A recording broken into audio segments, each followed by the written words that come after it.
ഇന്ത്യയിലുള്ള എല്ലാവരും ഏറ്റവും കൂടുതൽ കണ്ട ഒരു മലയാള സിനിമയുണ്ട്. ആ മലയാള സിനിമയിലൂടെ വന്ന അദ്ദേഹത്തിന്റെ രണ്ടാമത്തെ സിനിമയാണ് ഇഫ് ഐ ആം കറക്റ്റ്. ആ സിനിമയ്ക്കുമുണ്ട് ഒരു കമൽ ഹാസൻ സാറിന്റെ ഒരു ടച്ച്, ഒരു ഇൻസ്പിറേഷൻ. ഞാൻ സംസാരിക്കുന്നത് മഞ്ഞുമൽ ബോയ്സ് എന്ന സിനിമയെ പറ്റിയാണ്. മഞ്ഞുമൽ ബോയ്സ് എന്ന സിനിമയുടെ സംവിധായകൻ എന്റെ പ്രിയ സുഹൃത്തു കൂടിയായ ചിദംബരം സി ചിതുവിനെ സ്വാഗതം ചെയ്യുന്നു ഈ വേദിയിലേക്ക്.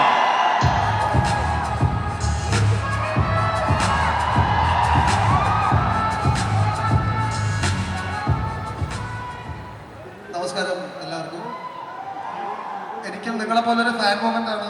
I can't wait to watch the film because ഈ സിനിമ രണ്ട് വിഷനറികൾ ഒത്തുചേരുന്ന ഒരു സിനിമയാണ്. ഒന്ന് മിസ്റ്റർ ശങ്കർ സാർ, ഒന്ന് mister Kamal sir.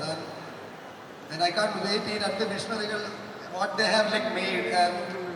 And also my brother Siddharth is also reuniting with Shankar sir. I can't wait to watch it. And Shankar sir always, as a filmmaker, Shankar sir വലുതായിട്ട് സ്വപ്നം കാണാൻ എപ്പോഴും പഠിപ്പിച്ചിരുന്നു. അതൊരു വലിയ ഇൻസ്പിറേഷനാണ് ടു ഡ്രീം ബിഗ്. പക്ഷേ എത്ര വലുതായാലും ശങ്കർ സാറിൻ്റെ സിനിമ എപ്പോഴും ഒരു സാധാരണക്കാരൻ്റെ സിനിമയായിരുന്നു. So thank you Gokulam movies for like ചെയ്തു. എനിക്ക് പെട്ടെന്ന് ഓർമ്മ വന്ന ഇന്ത്യൻ വണ്ണിൻ്റെ സമയത്ത് ഏത് തിയേറ്ററിൽ ഏത് ക്ലാസ്സിലൊക്കെ ഇരുന്ന സിനിമ?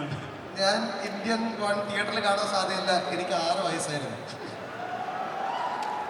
ഇന്ത്യൻ വണ്ണിൽ നിന്ന് ഒരു 6 വയസ്സ്, 1ാം ക്ലാസ്സിൽ. യെസ്. പക്ഷെ എനിക്ക് ഇപ്പോഴും ഓർമ്മയുണ്ട്, എൻ്റെ ഫ്രണ്ടിൻ്റെ കമ്പ്യൂട്ടറിൽ ഇന്ത്യൻ 2ൻ്റെ വീഡിയോ, എൻ്റെ ആദ്യമായിട്ട് കമ്പ്യൂട്ടറൊക്കെ വരുന്ന സമയത്ത് ഐ സോ കമൽ സാർ ആ പാട്ടിന് മുമ്പേ മോർഫ് ചെയ്ത് വന്ന് പറഞ്ഞു. I was like blown away with. So the film was a very head of its time and I'm looking forward to watch Indian 2-ൽ അത് കണ്ട ആൾ ഇപ്പോൾ ഒരു സംവിധായകനായിട്ട് ഇന്ത്യൻ 2-ൽ നിന്ന് ശങ്കർ സാറിൽ നിന്ന് മനസ്സിൽ കൂടെ ഓടിക്കൊണ്ടിരിക്കുന്നത് എന്താണ്? ലൈക്ക് കാണുന്നതിന് മുമ്പുള്ള ഒരു സംവിധായകന്റെ how big is big enough, that is Shankar sir. അതാണ് എനിക്ക് I want to see how big is big enough, that I want to see. പക്ഷെ എത്ര വലുതും ഞാൻ പറഞ്ഞ പോലെ സാധാരണക്കാരൻ്റെ സിനിമയാണ് ശങ്കർ സാർ. എല്ലാ നോർമൽ സിറ്റിസണിനെയും അവരുടെ പ്രശ്നങ്ങൾ അഡ്രസ് ചെയ്യുന്ന സിനിമ. That is I think it's one of his penetration in to the people.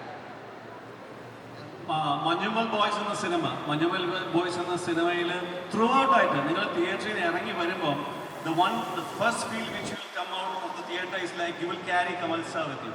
അല്ലേ? നിങ്ങൾ കമൽ സാറിനെ നെഞ്ചോട് ചേർത്തിട്ടാണ് സിനിമ ഇന്ന് തിയേറ്ററിൽ നിന്ന് വിട്ടിറങ്ങുന്നത്. അത് ഈ ഒരു റിയാക്ഷൻ അത് എഴുതുമ്പോഴോ ചെയ്യുമ്പോഴോ ഒക്കെ വിചാരിച്ചത് തന്നെയായിരുന്നു? തീർച്ചയായും. കാരണം ഞാനൊരു സാധാരണക്കാരനല്ല, ഞാനൊരു കമൽ ഫാനാണ്. അപ്പം എനിക്ക് അത് എഴുതുമ്പോഴേ എനിക്ക് അറിയാമായിരുന്നു കമൽ സാറിൻ്റെ presence will be a very good advantage for the film. അതൊരു സ്റ്റോറി ടെല്ലിങ്ങിനും അത് ഭയങ്കര ഉപകാരമായിരിക്കാൻ it will help the film. I was very sure about it. So a huge round of applause, ladies and gentlemen, for Chidambaram Chidu. Looking forward for your all the other